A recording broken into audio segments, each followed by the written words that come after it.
Bonjour tout le monde, content de vous retrouver. Peut-être vous êtes chez vous, assis sur votre divan. Vraiment content que vous soyez là avec nous ce matin. Comme moi, peut-être vous avez votre chocolat chaud spécialement pour ce matin, en train de boire votre café, prendre votre déjeuner. Peut-être vous m'écoutez en train de manger, puis vous êtes en train de déjeuner ce matin. C'est correct, vous avez le droit de le faire.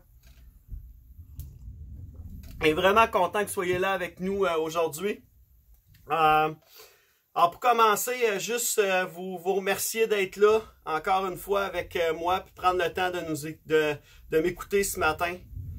La situation qu'on vit est particulière, comme on l'a dit la dernière fois, et puis je veux juste vous encourager ce matin avec un message que vous puissiez d'en profiter pendant que vous êtes chez vous, assis, profitez-en. Soyez grandement bénis par ces temps-là. Puis je veux juste commencer, peut-être sur vos Bibles. Tournez avec moi dans Psaume 46, versets 11 à 12. Et le titre de mon message ce matin pour vous, c'est « Je suis ton Dieu ». Je suis ton Dieu. Dans ces temps-ci que l'on vit, ces temps d'incertitude où on ne sait pas trop ce qui va arriver avec tout ça, c'est tellement important de pouvoir savoir qu'on a un Dieu qui est là avec nous, qu'on a un Dieu qui est présent avec nous, qui nous supporte, qui est là pour nous encourager, nous stimuler, nous motiver. Amen. Donc, si vous avez vos Bibles, tournez dans Psaume 46, versets 11 à 12. Ça nous dit ceci, ça dit « Arrêtez, crie-t-il, et reconnaissez que je suis Dieu. Je domine les nations, je domine la terre. Le Seigneur de l'univers est avec nous. Le Dieu de Jacob est notre forteresse. » Amen. Dieu est là, Dieu domine la terre, de s'arrêter. Et je pense que c'est tellement d'actualité de pouvoir prêcher un message comme ça ce matin, dans le sens où on s'arrête. On n'a comme pas le choix de s'arrêter dans les circonstances dans lesquelles on est, de s'arrêter et de considérer qu'il est Dieu encore malgré tout ce qui se passe autour de nous. Dieu est Dieu. Dieu ne change pas, il est fidèle, il est là avec nous. Et de s'arrêter. C'est ce qu'on fait ce matin ensemble. On veut prendre un temps pour s'arrêter ce matin ensemble. Mais c'est tellement important qu'au-delà de toute cette situation, on peut saisir qu'on a un Dieu qui règne au-delà de toute chose. Et si vous voulez bien, on va juste prier ensemble pour sa parole ce matin. Père éternel, on veut te remercier pour ce temps qu'on a ensemble, cette opportunité qu'on a via la technologie de pouvoir passer du temps avec toi, d'être encouragé, d'être stimulé dans notre foi à travers ta parole ce matin.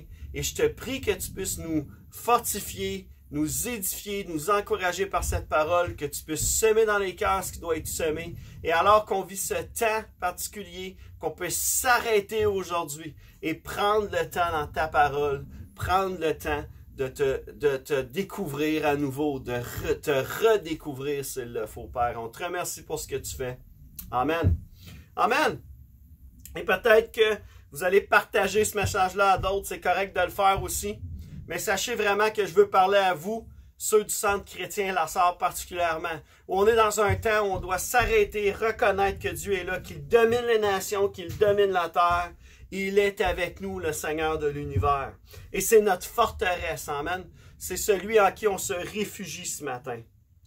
Il y a quelqu'un à un moment donné qui a dit à Augustin, le chef de l'Église primitive, il a été accosté par un païen à un moment donné, un homme qui ne croyait pas en Dieu, qui lui a montré son idole et il a dit « Voici mon Dieu. Où est-ce qu'il est ton Dieu à toi, Augustin? » Augustin a répondu « Je ne peux pas te montrer mon Dieu. Pas parce qu'il n'y en a pas, mais parce que vous n'avez pas de yeux pour le voir. » Dans le sens où il y a tellement de choses qui se passent autour de nous.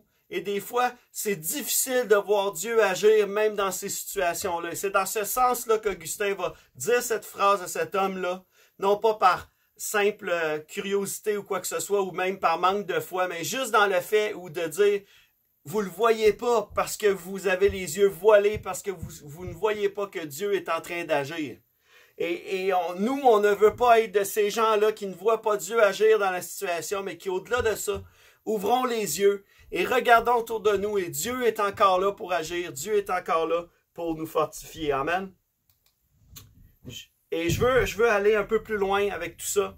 Et la première chose que j'aimerais partager avec vous ce matin, c'est fais-moi confiance. Dieu est en train de te dire ce matin, fais-moi confiance. Fais-moi confiance au-delà des circonstances qui sont en train de se produire. J'ai les choses en main. C'est moi qui décide, c'est moi qui est au contrôle. Matthieu chapitre 6, versets 25 à 34, vous avez vos Bibles. Tournez avec moi dans Matthieu chapitre 6, versets 25 à 34, ça nous dit, voilà pourquoi je vous dis, ne vous inquiétez pas au sujet de la nourriture et de la boisson dont vous avez besoin pour vivre, ou au sujet des vêtements dont vous avez besoin pour votre corps. La vie est plus importante que la nourriture, et le corps plus important que les vêtements, n'est-ce pas? Regardez les oiseaux, ils ne sèment ni ne moissonnent, ils n'amassent pas de récoltes dans des greniers, mais votre Père qui est au ciel les nourrit. Ne valez-vous pas beaucoup plus que les oiseaux? Et ça continue au verset 27, ça continue et ça nous dit, « Qui d'entre vous parvient à prolonger un peu la durée de sa vie par le souci qu'il se fait? Et pourquoi vous inquiétez-vous au sujet des vêtements? Observez comment poussent les fleurs des champs. Elles ne travaillent pas, elles ne se font pas de vêtements. Pourtant, je vous le dis, même Salomon, avec toute sa richesse, n'a pas eu de vêtements aussi beaux qu'une seule de ses fleurs. Dieu habille ainsi l'herbe des champs, qui est là aujourd'hui et qui demain sera jetée au feu. Alors ne vous habillera-t-il pas à bien plus forte raison, vous-même, comme votre confiance en lui est faible? » Verset 31, « Ne vous inquiétez donc pas en disant « Qu'allons-nous manger, qu'allons-nous boire, qu'allons-nous mettre pour nous habiller? » Ce sont les païens qui recherchent sans arrêt tout cela. Mais votre Père qui est au ciel sait que vous en avez besoin.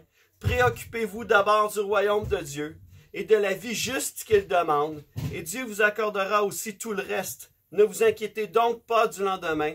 Le lendemain se souciera de lui-même. À chaque jour suffit sa peine. Amen. C'est Jésus qui parle ici, qui est en train de nous encourager, qui est en train de nous fortifier. Et Jésus fait cette approche-là, que toutes les questions que Jésus est en train de poser, c'est des questions que nous-mêmes, on se pose jour après jour. Et surtout dans ces circonstances exceptionnelles qu'on est en train de vivre, probablement que ces questions-là, on se les pose. Et beaucoup d'autres gens se les posent aussi. La parole de Dieu, ce que ça nous dit, c'est ne vous inquiétez donc pas en disant ça, en se posant ces questions-là. Parce que les enfants de Dieu que l'on est, Dieu prend soin de nous, Dieu s'occupe de nous. Et de se préoccuper d'abord du royaume de Dieu et de la vie juste qu'il demande. Et Dieu va nous accorder tout le reste. Amen. Ne vous inquiétez donc pas du lendemain. Le lendemain se souciera de lui-même. De ne pas s'inquiéter du lendemain, de ne pas s'inquiéter des choses qui peuvent se produire autour de nous nécessairement. De ne pas s'inquiéter, c'est la réponse que Jésus nous donne. Et c'est extraordinaire cette réponse-là de la part de Jésus, alors que c'est des questions vitales, c'est des questions qui sont vitales pour nos vies, des choses que tous les jours, on se pose ces questions-là. Jésus va dire, inquiétez-vous pas de ça. Dieu s'occupe de ça. Mon Père s'occupe de prendre soin de vous. Il nous connaît. Dans Psaume 139, verset 16, ça nous dit, David va dire ceci, « Quand j'y étais encore informe, tu me voyais. Dans ton livre, tu avais déjà noté toutes les journées que tu prévoyais pour moi, sans qu'aucune d'elles ait pourtant commencé. » Et David souligne ce point-là où il dit, avant même que j'ai été formé, avant même que tu m'aies vu, avant même que ma mère m'ait donné naissance, David est en train de dire, tu avais déjà planifié toutes ces journées-là, tu les avais prévues pour moi. Alors Dieu connaît les situations qu'on est en train de vivre. Dieu avait déjà planifié, c'était déjà prévu que cette situation-là allait survenir. Dieu n'est pas pris au dépourvu. Dieu n'est pas pris au dépourvu. Il savait que cette journée-là, dans nos vies, allait arriver. Elle était écrite. On était prédestinés à la vivre. Pourquoi? Probablement pour grandir, probablement pour être encore meilleur, encore plus près de lui, pour nous emmener plus près de lui. Et c'est ce que je vous encourage à faire dans ces temps-ci, de juste vous arrêter, prendre le temps avec Dieu, prendre le temps dans sa parole, prendre le temps dans la prière, prier les uns pour les autres, prier pour l'Église, prier pour la situation, prier pour ce qui se passe dans le monde. Dieu avait planifié chaque journée. Même cette journée où présentement, tu es assis avec ton chocolat chaud, tes guimauves, ton café, vanille française, ta crème fouettée. Dieu avait planifié qu'un jour tu vivrais cette journée-là et que tu serais assis dans ton salon en train d'écouter ton pasteur via le web, puis que tu serais juste en train d'être béni à distance. Dieu l'avait planifié, il l'avait écrit. Alors mes amis, juste gardons cette confiance. On doit faire confiance à Dieu car il sait exactement ce dont on a besoin. Il sait exactement ce qu'on est en train de vivre. Dieu est fidèle, il ne change pas. Deuxième chose que j'aimerais partager avec vous ce matin, c'est « Je suis avec toi. Je suis ton Dieu. Fais-moi confiance. Je suis ton Dieu. Je suis avec toi. » Dieu est avec nous. Dans Josué chapitre 1, le verset 9 qu'on va lire ensemble, ça nous dit « N'oublie pas que je t'ai recommandé d'être courageux et fort. Ne tremble pas, ne te laisse pas abattre, car moi, le Seigneur ton Dieu, je serai avec toi partout où tu iras. » Et le contexte ici, c'est que Josué se retrouve dans une situation où Moïse vient de mourir. Et Josué a été celui que Dieu a choisi pour faire suite à l'œuvre, au ministère de Moïse. Et des fois, c'est comme, tu sais, c'est comme, imagine, c'est comme quand Jean-Marie a quitté l'église et que moi j'arrive et je dois prendre la suite de Jean-Marie. C'est des gros souliers à mettre. Des gros souliers à porter. Mais c'est pas les souliers à Jean-Marie que je dois porter. C'est mes souliers. C'est dans mes souliers que je dois marcher. C'est dans les traces, dans le plan que Dieu a planifié pour ma vie. C'est pour ça que je suis ici aujourd'hui en train de vous parler. Et je suis avec toi. Dieu est avec nous dans ces temps qu'on l'on vit. Dieu est en train d'encourager Josué à ne pas perdre courage parce que Josué se sentait probablement dépassé par tout ça, dépassé par les événements. Si Moïse l'a été dépassé, imagine comment Josué doit se sentir dépassé par ces événements-là. Et Dieu est en train de le fortifier, Dieu est en train de l'encourager. Sois courageux et fort, fortifie-toi Josué. Josué ne sentait vraiment pas de temps à accomplir cette nouvelle mission-là qu'il avait devant lui. Mais Dieu l'avait choisi, il l'a rassuré que peu importe ce qui allait arriver, il serait toujours là avec lui. Comme Dieu a été avec Josué, il est aujourd'hui, hier, encore le même. Et il est encore là avec nous. Alors, peu importe la situation, le défi qu'on est en train de vivre aujourd'hui, comme Église, comme enfant de Dieu, comme individu, on vit des défis, on vit des épreuves, on vit des situations, on est mis dans des situations, on se retrouve dans des situations des fois qui sont hors de contrôle.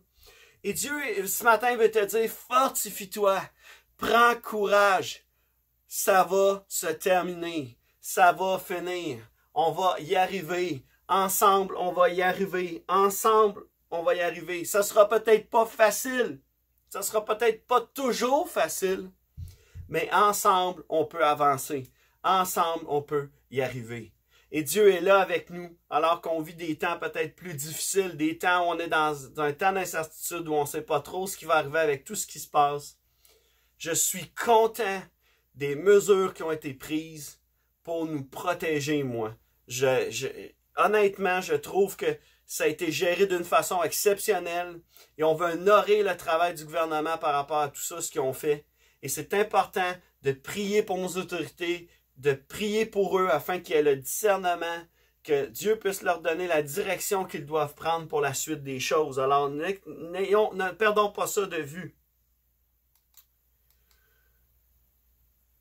Amen. Sur ça, je veux juste peut-être terminer avec une histoire, une pensée. Probablement que vous vous souvenez de cette histoire-là, mais je voulais juste la rappeler. Vous la rappeler, je l'ai probablement déjà raconté, je l'ai probablement déjà conté à l'église. Mais il y avait cette vieille femme, je ne sais pas si vous vous souvenez de cette histoire, il y avait cette vieille femme-là. Elle était merveilleuse, cette femme-là. Elle avait très peu d'argent, elle vivait dans une maison délabrée, mais malgré tout ça, elle était toujours en train de louer Dieu. Son seul problème, c'était avec le vieil homme, son voisin qui vivait juste à côté d'elle. Il essayait toujours de lui prouver qu'il n'y avait aucun Dieu, que Dieu n'existait pas, qu'il n'y avait pas de Dieu qui existait un jour. Le vieil homme commence à se promener dans sa maison. Il remarque la femme par une fenêtre ouverte qui est en train, à genoux dans la prière, et il se glisse tranquillement sur le bord de la fenêtre pour entendre ce que cette femme-là allait prier. Et elle a commencé à prier, elle dit maintenant, elle parlait à Dieu. Elle dit, maintenant, Seigneur, tu sais que j'ai pas d'argent. Je suis complètement hors de produits d'épicerie. J'aurai pas d'autres chèques avant une semaine. Et probablement, beaucoup d'entre nous, beaucoup d'entre les gens que l'on connaît, peut-être vivent cette situation-là, comme cette femme-là, qui est dans une situation où il y a peu d'espoir à travers tout ça. Et elle continue en quelque sorte, elle dit, Seigneur, est-ce que tu pourrais m'aider à faire quelques courses pour moi? Est-ce que tu pourrais m'aider à ce que j'aie à manger, à ce que j'aie une épicerie? En l'homme qui avait tout entendu ce dont elle avait besoin parce qu'elle avait fait sa liste d'épicerie à Dieu, il se glisse hors de la fenêtre et court à l'épicerie. Et il achète du lait, du pain, de la viande. Il court à la maison de la femme et il apporte les sacs d'épicerie. Les pose sur le pas de sa porte, les pose proche de sa porte. Il sonne et il va se cacher sur le côté de la maison en arrière d'un buisson. Et imagine un peu la réaction de la femme quand elle ouvre la porte et elle voit les sacs d'épicerie qu'elle avait prié à Dieu qu'il puisse faire l'épicerie pour elle, qu'il puisse y amener de quoi se nourrir, ce dont elle avait besoin. Et sa réaction a été juste de crier à Dieu, « Merci Jésus, merci mon Dieu. J'avais rien, j'étais sans nourriture, puis tu as fourni les sacs d'épicerie pour moi. » Et à ce moment-là, le vieil homme, il sort de sa cachette, puis il dit, « Ha! » Il dit, « Je t'ai eu. » Il dit, « Je t'avais dit qu'il n'y avait pas de Dieu qui existait, qu'il n'y avait aucun Dieu. C'est pas Jésus qui t'a donné cette épicerie-là.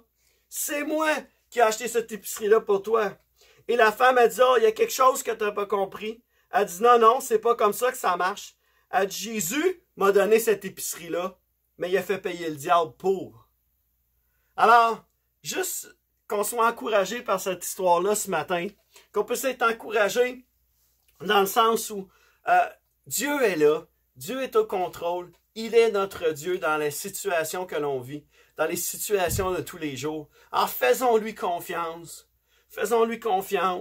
il est avec nous et il est là toujours avec nous, il ne nous abandonne pas, peu importe les situations que l'on vit. Alors sur ça, je vais juste terminer avec un mot de prière, un mot de prière avec vous, jusqu'au bon les têtes ensemble et juste prions Dieu. Papa éternel, on veut te remercier pour ce temps qu'on a pu avoir à ta parole, ce temps d'encouragement, ce temps où ta parole est rendue vivante, même à travers l'écran. Et on croit que tu vas toucher les vies, on croit que tu vas transformer les vies, on croit que tu vas nous rencontrer, nous encourager à travers cette parole, même à distance. Et Père, je te prie ce matin que tu puisses fortifier ceux qui sont seuls chez eux, qui se sentent seuls à la maison, que tu puisses les encourager, que tu puisses leur donner d'être fortifiés en toi, qu'ils puissent prendre courage et être fortifiés. Père, on te remercie que tu es au contrôle, que tu es le Dieu qui domine sur la terre et les nations. Et Père, on te remercie pour toutes ces choses que tu fais, pour notre Église aujourd'hui, pour nous aujourd'hui. Merci, Papa. Alors, je veux juste vous encourager, continuez à prier les uns pour les autres, à vous donner des nouvelles, prendre des nouvelles les uns des autres. C'est vraiment important. Les temps que l'on vit sont peut-être exceptionnels, mais ça nous amène à vivre des choses exceptionnelles avec Dieu aussi. Et mon encouragement, c'est ceci en terminant. Juste vous encourager. Manquez pas, mercredi soir, on va avoir une petite capsule encore, une capsule vidéo, un partage, un court partage biblique. Et peut-être on pourra prendre le temps de prier ensemble à distance, de prier pour l'Église, de prier pour les besoins. Mais juste un court partage d'encouragement.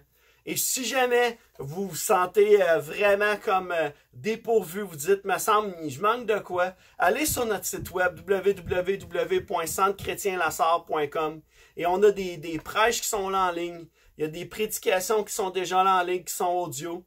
Et juste, n'hésitez pas s'il y a quoi que ce soit, on est encore là pour vous servir et soyez grandement bénis. Bye bye, à la prochaine.